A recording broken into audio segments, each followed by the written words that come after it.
چین نے ایران کا جوہری پروگرام پرامن اور حملے کو ایران کی خود مختاری اور سلامتی کی خلاف ورزی قرار دے دیا۔ اقوام متحدہ کے سیکورٹی کونسل اجلاس میں نمائندہ چین نے کہا، ایران پر حملہ کر کے امریکہ نے عالمی قوانین کی سنگین خلاف ورزی کی ہے۔ تنازع کو مزید بھڑکانے اور آگ لگانے سے گریز کرنا چاہیے۔ چین کو تشویش ہے کہ صورتحال قابو سے باہر ہو جائے گی۔ امریکہ کے ایران پر حملے کی مذمت کرتے ہیں۔ عالمی برادری کو صورتحال میں انصاف کرنا چاہیے۔ انہوں نے کہا کہ پاکستان، چین اور روس فوری جنگ بندی کا مطالبہ کرتے ہیں۔ سیکرٹری جنرل کے امن کے پیغام کا خیر مقدم کیا۔ اقوام متحدہ میں روس نے امریکہ کے ایرانی جوہری پروگرام پر حملے کی مذمت کر دی۔ روسی مندوب نے کہا کہ امریکہ کے ایران پر غیر ذمہ دارانہ حملے کی مذمت کرتے ہیں۔ امریکہ نے خود مختار ملک ایران پر بلا اشتعال حملہ کیا۔ اسرائیل بھی عالمی قوانین کی خلاف ورزی کر کے حملہ کر رہا ہے۔ ایران کا جوہری پروگرام IAEA کے مطابق کام کر رہا ہے۔ ایران میں 3 جوہری تنصیبات پر غیر قانونی حملہ کیا گیا۔ واشنگٹن میں اپنے اتحادی کے مفاد کے لیے حملے کیے۔ غزہ میں ہزاروں انسانوں کے قتل پر آنکھیں بند نہیں کرنی چاہیے۔ IAEA نے تنبیہ کی تھی کہ جوہری تابکاری ہو سکتی ہے۔ ایران پر حملوں کی خطرناک صورتحال سامنے آئی ہے۔ سیکرٹری جنرل اقوام متحدہ انطونیو گوتریس کا کہنا ہے کہ قابل بھروسہ، جامع اور قابل تصدیق حل کی ضرورت ہے۔ اقوام متحدہ پرامن حل کے لیے کسی بھی کوششوں کی حمایت کے لیے تیار ہے۔ تمام مسائل کا حل بات چیت میں ہی مضمر ہے۔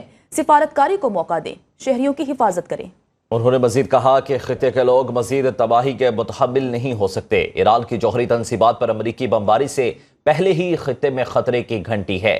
جنگ روک دی جائے، جوہری پروگرام پر سنجیدہ اور مستقل مذاکرات کیے جائیں۔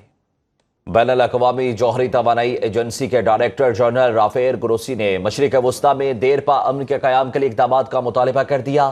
کہا، مشرق وسطیٰ کو امن کی ضرورت ہے۔ اب بھی امن اور مذاکرات کو موقع دیا جا سکتا ہے۔ فریقین سے ایٹمی تنصیبات کے تحفظ پر بات چیت کے لیے تیار ہے۔ IAEA کی انسپیکشن سے امن کو موقع مل سکتا ہے۔ اپنے نمائندے ایران بھیجنے کے لیے تیار ہیں۔ ایٹمی تنصیبات پر حملے کے شدید مخالف ہیں۔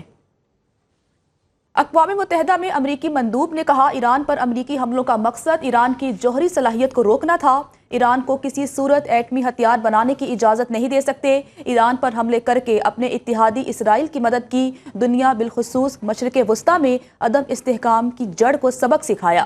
امریکی مندوب نے کہا، ایران دہشت گردی کا سپانسر ہے، امریکہ اور اسرائیل کو ختم کرنے کے نعرے لگاتا ہے۔ اسرائیل پر میزائلوں اور پراکسیوں سے حملہ کیا۔ ایرانی پراکسیز نے عراق اور افغانستان میں امریکیوں کو بھی قتل کیا۔ ایران خطے میں کشیدگی بڑھانے کے اقدامات سے باز رہے۔ یہ بھی کہا کہ حالیہ مذاکرات میں ایران کی نیت اچھی نظر نہیں آئی۔ ایران کی جوہری تنصیبات پر امریکی حملے کے بعد ایرانی وزیر خارجہ عباس عراقچی روس پہنچ گئے۔ ایرانی میڈیا کے مطابق عباس عراقچی ماسکو میں روسی صدر ولادیمیر پوٹن سے ملاقات کریں گے۔ ملاقات میں امریکہ اسرائیلی حملوں کے بعد کی صورتحال پر تبادلہ خیال کیا جائے گا۔ ایران کی جوہری تنصیبات پر امریکی حملے کے بعد ایرانی وزیر خارجہ عباس عراقچی روس پہنچ گئے۔ ایرانی میڈیا کے مطابق عباس عراقچی ماسکو میں روسی صدر ولادیمیر پوٹن سے ملاقات کریں گے۔ ملاقات میں امریکہ اسرائیلی حملوں کے بعد کی صورتحالوں پر تبادلہ خیال کیا جائے گا۔ امریکی صدر ٹرمپ نے ایران میں رجیم چینج کا اندیا دے دیا۔ سوشل میڈیا پلیٹ فارم پر کہا کہ رجیم چینج کا لفظ سیاسی طور پر درست نہیں، لیکن اگر موجودہ ایرانی حکومت ایران کو عظیم نہیں بنا سکتی تو رجیم چینج کیوں نہیں ہونا چاہیے۔ ٹرمپ کا کہنا ہے، ایران کے جوہری مقامات کو ہونے والا نقصان انتہائی شدید بتایا جا رہا ہے۔ حملے سخت اور درست تھے۔ ہمارے فوجیوں نے بہترین مہارت کا مظاہرہ کیا۔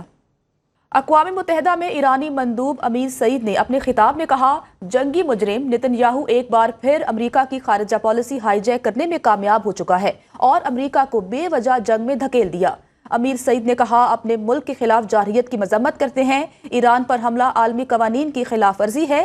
عالمی قوانین کے مطابق ایران کو امریکہ کے خلاف دفاع کا حق حاصل ہے۔ امریکی حملوں کا جواب دینے کا وقت، نوعیت کا فیصلہ ایرانی افواج طے کریں گے۔ ایران پر امریکی حملے کا بھرپور جواب دیا جائے گا۔ الزامات کی کوئی قانونی حیثیت نہیں بلکہ سیاسی محرکات ہیں۔ پاکستان کی برادر ایران پر حملوں کی شدید مذمت۔ پاکستان، چین اور روس نے جنگ بندی کی قرارداد جمع کرا دی۔ پاکستانی مندوب عاصم افتخار کا کہنا ہے، امریکہ کی جانب سے ایران پر حملہ عالمی قوانین کی خلاف ورزی ہے۔